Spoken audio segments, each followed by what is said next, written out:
감사합니다. 사랑합니다. 오늘 이야기는 남들보다 무엇이든 더 잘해야 한다는 압박 때문에 스트레스를 받는 분들에게 도움이 될 것 같습니다. 오늘 소개해드릴 책은 구독자님께서 보내주신 책인데요. 이승현님의 마음아 행복하니 입니다. 우리의 인생은 끊임없이 되고 싶은 나, 그리고 현재의 나 사이에 일어나는 대립과 투쟁의 연속입니다. 현재의 자신을 있는 그대로 받아들이지 못하고 그것을 부정하고 다른 무엇이 되려는 마음은 현재의 삶을 온전히 누리지 못하게 합니다. 되려는 마음은 자기 만족을 위한 욕망의 투영이지만 받아들이는 마음은 자기 수용을 통한 자기 이해를 가져다 줍니다. 되려는 마음의 내면에는 부족감과 두려움이 깔려 있기에 그것을 추구할수록 여유와 행복이 줄어들고 쫓기는 마음은 커집니다. 하지만 자신과 현실을 있는 그대로 받아들이는 마음의 밑바탕에는 열린 사랑이 있습니다. 되려는 마음은 부족감과 두려움 때문에 더욱 집착하고 소유하려 하지만 받아들이는 마음은 열린 마음으로 나누려 합니다. 서울의 명문대를 졸업한 28의 선영 씨는 심각한 조울증과 불안, 죄책감으로 센터를 방문했습니다. 그녀의 인생은 항상 뭔가 되려고 하는 마음으로 야심이 컸습니다. 그녀는 인정받고 싶었고 대단한 사람이라고 알려지고 싶었습니다. 그녀가 자신에 대한 기대치를 높일수록 더 높은 목표는 그녀의 삶을 옥죄고 압박했습니다.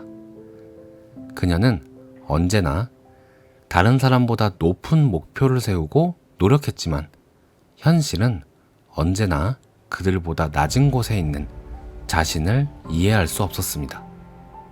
그녀는 괴로웠지만 앞으로 달려가는 몸과 마음을 멈출 수 없었습니다. 그녀는 어릴 적 가난에 대한 원망과 돈이 없다고 무시하는 친척이나 세상에 대한 원망으로 사랑을 믿지 못했습니다. 부유한 친구들 속에서 느꼈던 초라함과 결핍감은 돈이 해결해 줄 것 같았습니다. 성취만이 그녀의 모든 것이었기에 그녀는 앞길만을 생각하며 그녀를 방해하는 모든 사람을 적대시했고 힘들수록 새로운 목표를 세워 자신을 채찍질했습니다. 서울 명문대를 우수한 성적으로 들어갔지만 학과에 만족하지 못하고 치의대를 다시 준비하다 여의치 못하자 대기업에 취직했지만 그도 만족할 수 없어 그만두었습니다. 그리고 고시라는 새로운 목표로 자신을 몰아붙였지만 결국 서울의 어느 고시원의 골방에서 그녀는 무너졌습니다. 어느 날 그녀는 사방이 벽으로 막혀 아무것도 할 수 없는 공황 상태에 빠졌습니다. 고통스러운 감정들이 한꺼번에 휘몰아치며 쿵덕이는 가슴을 잠재울 수 없었습니다. 그녀는 자신의 인생이 이제 완전히 망했다는 실패감과 좌절감에 빠졌습니다. 그녀는 탈진했습니다.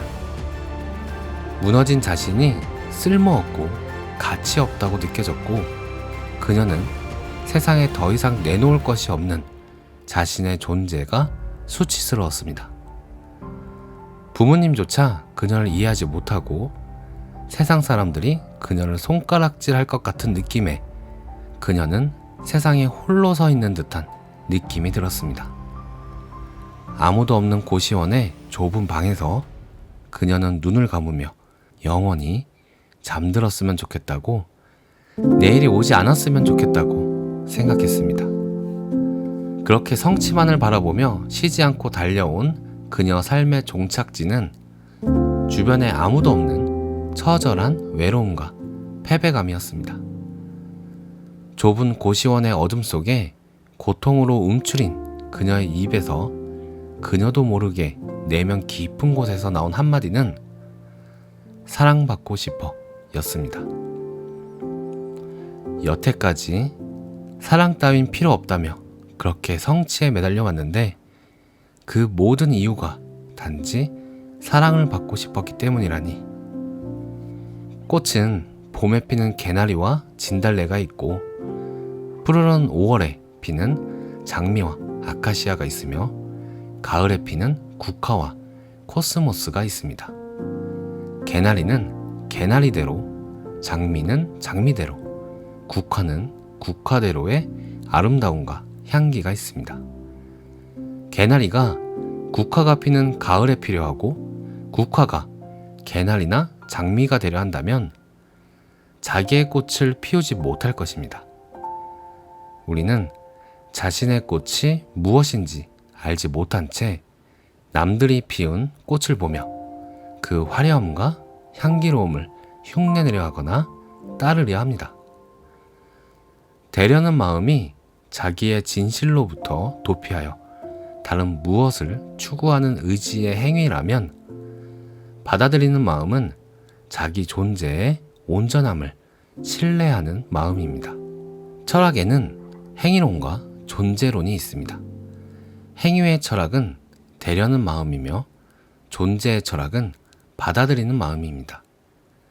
우리는 그동안 행위의 철학에 너무나 깊게 함몰되어 자신의 진실한 가치인 존재 그 자체로서의 진실을 잊고 있습니다. 대려는 마음을 욕망, 욕심이라고 합니다. 치유의 길은 행위의 길이 아니라 존재의 길입니다. 상처와 고통은 스스로 원하는 것이 되려고 했지만 뜻대로 되지 못하고 자신의 감정과 모습을 있는 그대로 받아들이지 못하고 저항한 결과입니다. 긍정 심리학이나 방법을 통해 무언가를 바꾸고 변화하려는 노력들은 결국 문제 자체를 이해하기보다는 스스로의 문제를 외면하는 결과를 가져오기 쉽습니다. 되려고 노력할수록 마음은 갈등과 혼란을 조장할 뿐입니다. 마음이라는 보따리 안에는 온갖 것들이 담겨 있습니다. 선과 악, 어둠과 밝음, 게으름과 성실함, 당당함과 부끄러움, 정직함과 야비함, 용기와 두려움, 질투와 집착, 미움과 원망 등등. 마음은 둘로 나누고 좋은 것과 나쁜 것으로 분별하는 이원론의 사고에 따라 움직입니다. 마음이 이쪽에서 저쪽으로 가려는 욕심이 우리네 삶을 고통으로 만듭니다. 하지만 치유는 그냥 자신을 있는 그대로 이해하고 받아들이는 길입니다. 내 안의 모든 것은 극복해야 하는 대상이 아니라 이해하고 수용되어야 할 소중한 것들입니다. 게을러도, 부끄러워도, 질투가 많아도 괜찮습니다. 밤이 없는 낮이 없듯이 게으름은 편안함의 다른 모습이며 질투는 사랑의 또 다른 모습일 뿐입니다. 그러기에 삶에 저항하고 투쟁함이 아니라 받아들이고 수용한다면 그만큼 내 마음의 그릇은 커지고 내면에 쉴 수 있는 공간은 넓어집니다. 내 안에 되려는 마음과 이루고자 하는 마음을 모두 내려놓았을 때 비로소 우리는 존재 자체의 기쁨이 무엇인지를 알게 됩니다.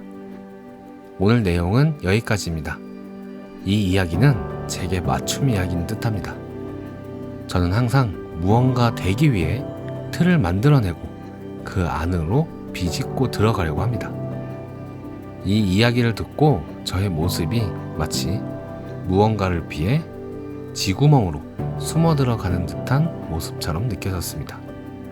그렇다면 무언가 되려고 하는 것, 나를 바꾸려 하는 노력은 아무 의미가 없는 걸까요?